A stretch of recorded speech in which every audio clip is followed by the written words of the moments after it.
In occasione della Giornata Nazionale della Ricerca promossa dall'AIRC, la delegazione di Agrigento ha incontrato gli studenti del Liceo Majorana. Questi incontri sono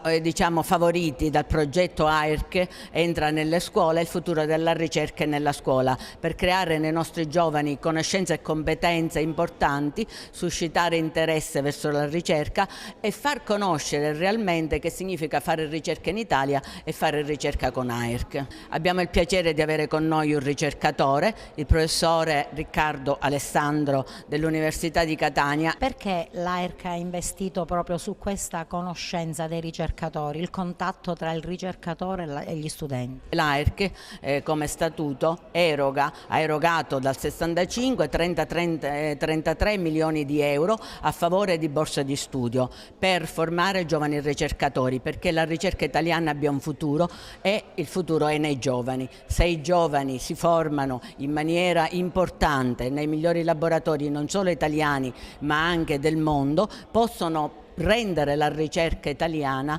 competitiva a livello internazionale. L'iniziativa dell'AIRC di stamane si inquadra nell'ambito di un'offerta formativa proposta dagli studenti e che congiunge sempre più il mondo della scuola con l'ambito lavorativo. Oggi costituisce una di quelle giornate che l'AIRC organizza nel campo della ricerca per portare gli alunni a conoscere chi veramente fa ricerca sul campo, quali sono le possibilità che questa ricerca ha di migliorare il nostro futuro e vuole spingerli a quella solidarietà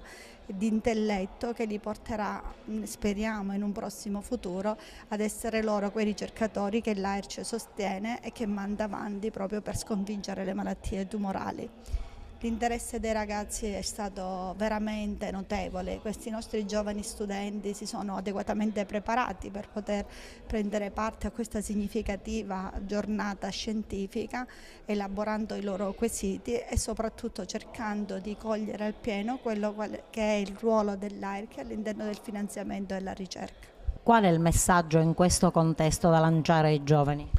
Il messaggio da lanciare ai giovani è duplice. Da un lato certamente l'AIRC investe sui giovani perché la formazione e la conoscenza sugli stili di vita opportuni naturalmente è importante nella prevenzione del cancro, dall'altra investe sui giovani perché cerca di incentivarli, naturalmente con le conoscenze più moderne della biologia cellulare del tumore, a intraprendere la strada della ricerca, intraprendere questa strada appassionante